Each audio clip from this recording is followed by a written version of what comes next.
해양수산부가 수립한 제3차 연안정비 기본계획입니다. 인천은 신규 연안 보전 사업과 친수 연안 사업 대상지로 총 5곳이 선정됐습니다. 강화군 동막지구와 중구 한악의지구, 옹진군 대이작, 소이작지구가 대상입니다. 이들 지역에 모래를 채워 넣는 양빈과 방사제, 울타리 등을 설치하는 게 주요 사업 내용인데 총 사업비는 70억 원입니다. 전국의 사업 대상지 283곳 중 인천은 5곳, 총 사업비 2조 3천억 중 인천에는 70억 원, 고작 0.3%의 예산이 투입되는 겁니다. 전국에서 해안 침식이 가속화되고 있지만 정부가 한정된 예산으로 사업의 우선순위, 시급성 등을 검토해 대상지를 선정하고 있기 때문입니다. 충분한 예산을 가지고 있으면 전국의 모든 침식을 받는 지역을 다 할 수 있는데 제한된 예산이 있기 때문에 가장 심각한 지역들을 선정을 해가지고 먼저 이게 어떤 방제 대책을 세우고 그러는 거죠.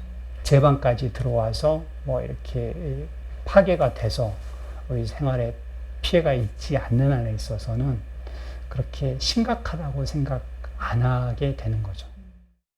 인천에선 강화군과 옹진군 섬 지역은 물론 서해와 맞닿아 있는 중구 등에서도 해안 침식이 확인되고 있습니다. 하지만 인천시와 관련 지자체 차원의 대책은 전무합니다. 해안 침식에 대한 지속적인 모니터링뿐만 아니라 중장기적인 대책을 세워야 한다는 지적이 끊임없이 나오는 이유입니다. 해양도시인 부산시는 어떨까? 부산시 올해 예산안을 살펴보니 연안정비 보조사업 외에도 자체 사업 예산이 편성돼 있습니다. 예산 규모가 크진 않지만 연안 침식 모니터링과 자료 분석 예산도 포함돼 있습니다. 부산시 관계자는 해수부에서 기본적으로 진행하는 부분도 있지만 모래 유실 원인 분석 등 추가로 필요한 부분을 시에서 계속 진행하고 있다고 설명했습니다. 자체 사업 예산이 0원인 인천시와는 대조적입니다. 섬 168개를 가지고 있다고 말로만 자랑하지 말고 섬의 그 자연유산을 잘 보존하고 환경을 보호해야 되는데 좀 구체적으로 계획을 세워서 그 모래 유실을 방지하고 모래 이동이 그 주민 업소득에 어떤 영향을 미치는지 그런 조사가 필요하지 않은가 생각이 됩니다.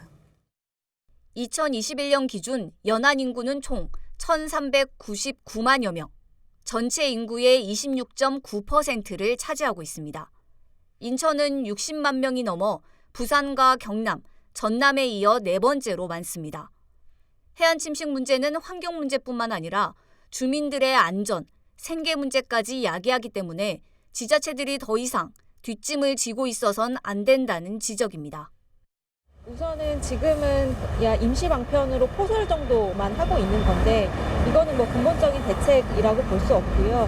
만약에 이 해안 침식 문제를 방관하게 된다면 이런 해양 환경 문제, 그리고 안전 문제, 그리고 주민들의 생계 문제까지도 우려될 수 있는 상황이기 때문에 지금이라도 시급히 예산을 편성하고 대비책을 마련해야 된다고 봅니다. 인천시는 해안 침식과 관련해 내부적인 검토는 하고 있지만 구체적인 사업 계획은 아직 없다고 밝혔습니다. 그러면서 우선 해수부에 모니터링 대상 지역을 늘리는 방안을 건의할 예정이라고 설명했습니다. 환경단체 그린피스는 2030년 이후 기후변화로 해수면이 상승하고 강한 태풍과 큰 파도가 덮칠 경우 해안 지역 등 국토의 약 5%가 침수 피해를 볼 수 있다고 전망했습니다. 특히 수도권 피해가 큰데 경기 130만 명, 인천 75만 명, 서울 34만 명이 피해를 입을 것으로 내다봤습니다. 우리 삶과 직결되는 해안 침식 문제, 당장은 아니더라도 가까운 미래에 일어날 수 있는 만큼 더 이상 방치해선 안 된다고 경고하고 있습니다. BTV 뉴스 이정리입니다.